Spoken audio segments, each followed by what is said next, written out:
kembali lagi bersama Bu Kiki di sini yang akan menemani kalian dalam beberapa menit ke depan, tentunya dengan video materi yang pastinya menarik untuk kalian.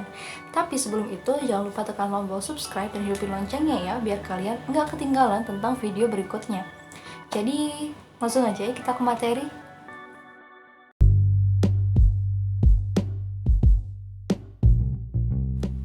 Bullying merupakan sebuah tindakan kekerasan fisik atau mental yang dilakukan oleh satu orang atau lebih dengan cara melakukan penyerangan atau mungkin mengintimidasi orang lain.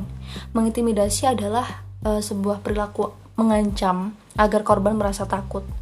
Nah, perilaku kekerasan ini biasanya terjadi di lingkungan sekolah, umumnya menimpa kalian anak-anak atau mungkin remaja yang secara fisik biasanya lebih lemah daripada teman-teman sebayanya. Ini yang sangat berbahaya untuk kalian.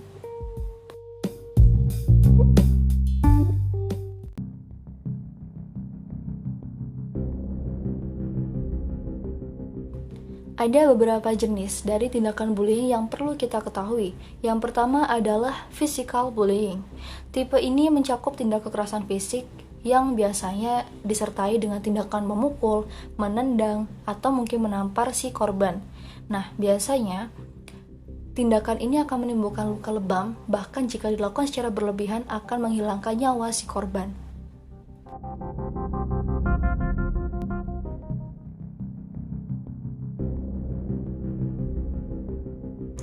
Jenis yang kedua adalah verbal bullying.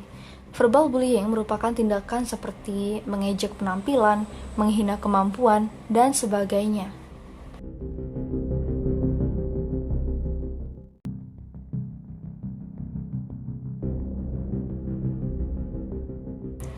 Yang ketiga adalah jenis perundungan cyberbullying, di mana bullying ini tidak hanya terjadi pada seseorang yang saling kenal atau mungkin bertemu secara langsung.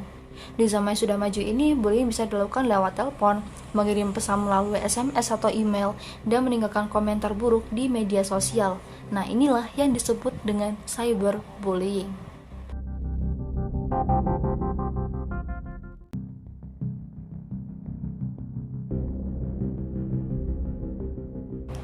Yang perlu Bu Kiki tekankan di sini adalah mengenai cyberbullying. Kita semua tahu bahwa di masa pandemik ini tidak ada aktivitas offline atau di luar ruangan.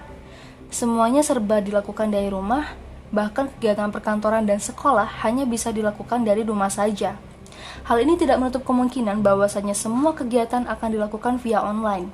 Aplikasi online yang paling sering digunakan ialah WhatsApp, Instagram dan YouTube untuk menghilangkan rasa bosan, mungkin beberapa game online dan juga Zoom serta Google Meet untuk melakukan pertemuan kerja dan atau sekolah.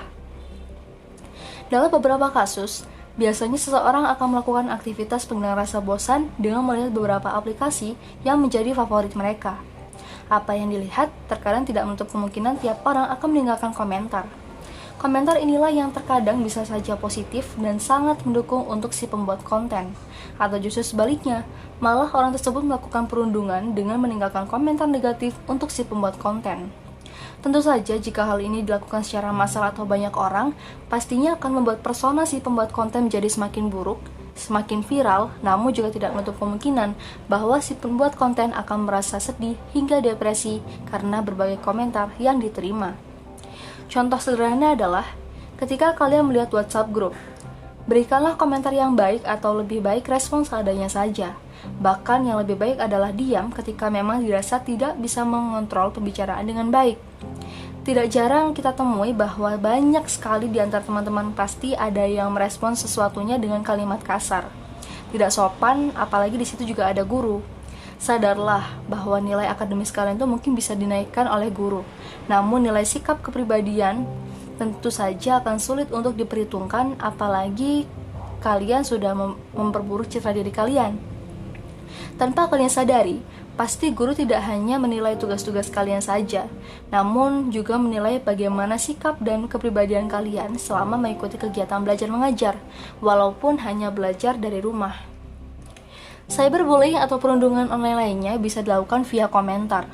Kalian mengatakan hal buruk pada seseorang, bertindak rasis, berkata kasar, itu semua bentuk cyberbullying yang seringkali kita temui dimanapun dan kapanpun selama menjelajah media sosial.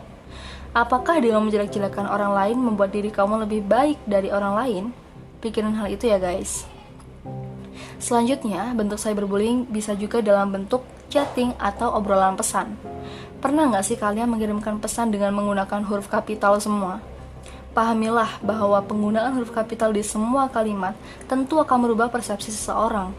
Orang lain mungkin akan merasa bahwa kamu sedang marah, kamu kesal, dan lagi pula pengiriman pesan dengan menggunakan huruf kapital dinilai tidak sopan, kecuali pesan itu memang diperuntukkan untuk mengisi identitas atau penekanan pada beberapa hal. Jadi, gunakan huruf kapital sesuai dengan fungsinya ya. Beberapa hal terakhir yang perlu kita tekankan di sini adalah masih banyak beberapa kasus mengenai cyberbullying yang dampaknya tentu saja sangat mengerikan. Misalnya, cyberstalking, yakni memata-matai target di media sosial hingga target menjadi risih, depresi, dan ketakutan. Selanjutnya ada pencemaran nama baik. Biasanya orang tersebut akan menyebarkan berita bohong mengenai orang lain dengan tujuan untuk menjatuhkan target. Selanjutnya, juga ada harassment atau tindakan cyberbullying ini akan mempermalukan target dengan cara menyebarkan rahasia atau mungkin foto atau video pribadi target dengan tujuan mempermalukan si target. Jangan sampai kalian menjadi korban dari cyberbullying ini atau malah menjadi pelakunya ya. Dampaknya sangat fatal dan lagi apa untungnya sih melakukan cyberbullying? Asal kalian tahu aja ya, semua hal yang berkaitan dengan cyberbullying sudah diatur pada UU ITE nomor 19 tahun 2016 dan ancamannya pun juga sudah ada di dalam pasal 27 ayat 3 UU ITE nomor 19 tahun 2016, yakni dengan pidana penjara paling lama 4 tahun dan atau denda paling banyak 750 juta. Wow, banyak banget kan? Makanya, jangan bertindak aneh-aneh ya di media sosial. Dan ingat, setiap apapun yang kita lakukan itu pasti ada rekam digitalnya dan pasti akan berpengaruh pada karir kita nantinya. Jadi hati-hati ya guys. Oke, lanjut aja kita ke alasan seseorang menjadi pelaku bullying.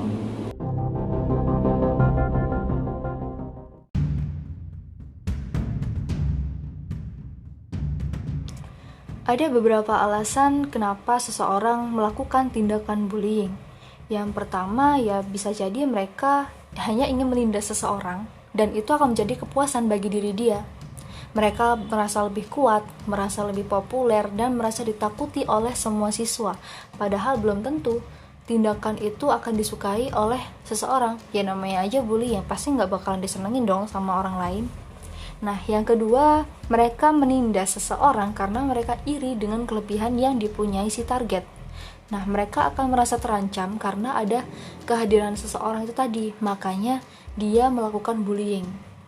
Nah, yang selanjutnya adalah bullying ini bisa jadi karena mereka itu ingin menyalurkan amarah mereka kepada orang lain yang pastinya tidak bersalah, tapi tiba-tiba dipukul atau mungkin dihina atau diapain gitu karena memang mereka hanya emosi sesaat gitu. Nah, terus ada juga bullying ini, para pelaku bullying tepatnya itu tidak menyadari akibat dari perbuatannya, sehingga para pelaku bullying ini tidak pernah merasa bersalah atas tindakan buruknya itu.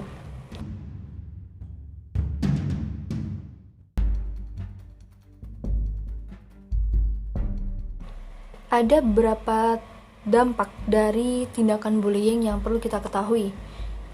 Si korban biasanya yang pertama akan mengalami gangguan mental. Contohnya depresi, rendah diri, cemas, sulit tidur nyenyak, ingin menyakiti diri sendiri, atau bahkan keinginan untuk bunuh diri. Yang kedua adalah menjadi pengguna obat-obatan terlarang. Ini sangat berbahaya karena efeknya mungkin hanya sebentar. Jadi si korban ini berharap tenang setelah menggunakan obat-obatan terlarang, padahal itu akan berdampak jangka panjang bagi kesehatan tubuh dia. Yang selanjutnya, yang ketiga adalah takut atau malas berangkat ke sekolah. Nah, ini biasanya terjadi di lingkungan sekolah yang akibatnya ya kalian tahu sendiri, teman-teman kalian mungkin ada yang malas untuk masuk sekolah, bahkan takut untuk sekolah karena takut dibully lagi oleh si pembuli itu tadi. Nah, selanjutnya yang keempat adalah prestasi akademik mulai menurun. Dan yang terakhir adalah ikut melakukan kekerasan atau melakukan balas dendam kepada orang lain. Ini yang sangat berbahaya. Oke, itu tadi adalah beberapa penjelasan mengenai jenis-jenis bullying dan juga dampaknya bagi seseorang yang mengalami bullying itu tadi. Jadi untuk kalian para pelaku bullying, udahlah stop aja gitu bullying karena nggak ada untungnya juga buat kalian. Dan untuk kalian para korban bullying, tetap semangat dan tetap memilih teman atau circle terbaik kalian. Dan jangan lupa untuk menjadi versi terbaik dari diri kamu. Saya Bu Kiki, terima kasih. Wassalamualaikum warahmatullahi wabarakatuh.